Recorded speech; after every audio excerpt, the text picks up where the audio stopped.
के मन में ब्रज बामाओं से मिलने का भाव प्रकट हुआ है और धीरे धीरे शरद पूर्णिमा की रात्रि का आगमन हुआ है।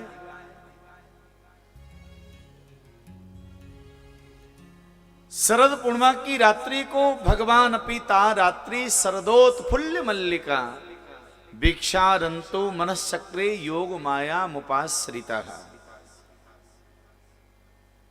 भगवान श्री श्याम सुंदर ने आज उसी समय मना योग माया का आश्रय लिया है और कहा कि योग माया कौन है, तो कहा कि योग माया श्री राधा रानी। स्पष्ट भाव से श्री राधा रानी का नाम तो नहीं आया महाराज, लेकिन संकेत में जो है वर्णन किया गया है ये योग माया कौन है।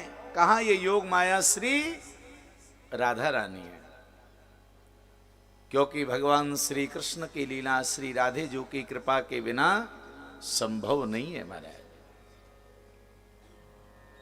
तो भगवान श्री कृष्ण जी ने योग माया का आश्रय लिया है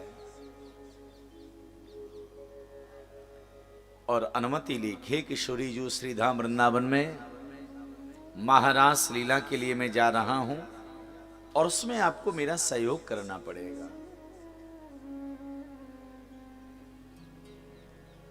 भगवान श्री कृष्ण जो है ये पूर्ण ब्रह्म है,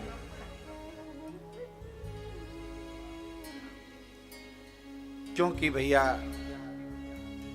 श्रीमद् भागवत जी के आरंभ में ही भगवान श्री सुत जी ने पूर्व में ही बता दिया कि श्री कृष्ण कौन है। श्री कृष्ण जो है ये साक्षात भगवान है। ये कृष्णस्तु भगवान स्वयं, श्री कृष्ण जो है ये साक्षात स्वयं भगवान ही है।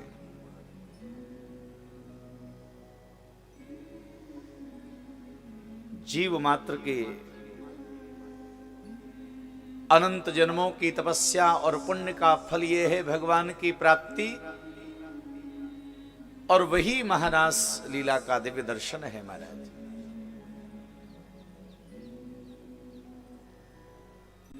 ब्रज गोपियां जो इस महारास में सम्मिलित होने के लिए जाएंगी, ये ब्रज गोपियां कौन हैं? वर्णन आता है श्री गर्ग संहिता में, श्री कृष्ण जी के जिस प्रकार से अनेक अवतार हुए, उन अनेक अवतारों में जो जो लीलाएं भगवान श्री कृष्ण जी के द्वारा संपन्न हुई, क्योंकि भगवान का स्वरूप ही एक ऐसा है जो एक बार भगवान के स्वरूप का दर्शन कर लेता है वह मोहित हो जाता है, भगवान का बन जाता है। इसलिए हमारे भगवान का नाम मोहन है, मोहनी स्वरूप है भगवान का। और परमात्मा जब लीला करने के लिए धराधाम पर आते हैं और लीला के समय जब अनेक रूपों में भगवान का दर्शन करते हैं तो भक्त भगवान के बन जाते हैं और ये कामना उनके मन में रहती है कि प्रभु अब हम आपके चरणों को छोड़ के दूर जाना नहीं चाहते।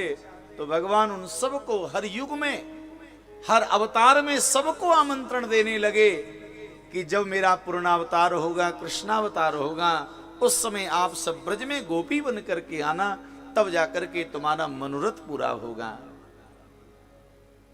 कोई भी अवतार हो, प्रत्येक अवतार में भगवान ने सबको आमंत्रण दिया है, भगवान ने सबको बुलाया है।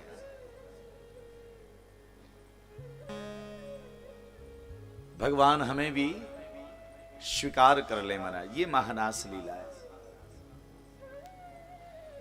श्री कृष्ण जी ने आज वृंदावन के मध्य में अपनी वेणु का निनाद किया है, भगवान ने वंशी को बजाया है।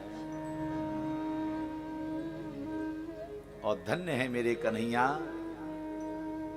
श्री कृष्ण वंशी का निनाद करते हैं। बंसी भगवान को अत्यंत प्रिय है। वेणु वादन भगवान क्यों करते, इसके पीछे बहुत बड़ा एक रहस्य है महाराज। पहली बात तो यह है भैया, जिस बंसी को भगवान अपने अधरों पर विराजमान रखते हैं, उस बंसी में अंदर कोई ग्रंथि नहीं है महाराज, गांठ नहीं है।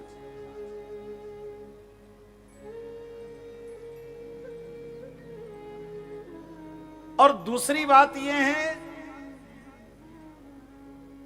कि वो स्वयं बजने से बजती नहीं है महाराज, उसको बजाया जाता है। भगवान इस वंशी के माध्यम से ये भक्तजनों को संदेश देना चाहते हैं, जिस प्राणी का, जिस भक्त का जीवन निष्कपट है, वो निष्कपट जीवन जिसका है वो भगवान को अत्यंत प्रिय है। इसलिए भगवान वंशी को अपने अधरों पर विराजमान करके रखते हैं। और मेरे कन्हैया ने आज उस वंशी का निनाद किया, वंशी को बजाया। बंसी भगवान नित्य बजाते हैं, लेकिन आज की बंसी में कुछ विशेष बात है। क्या है महाराज? निशम्गी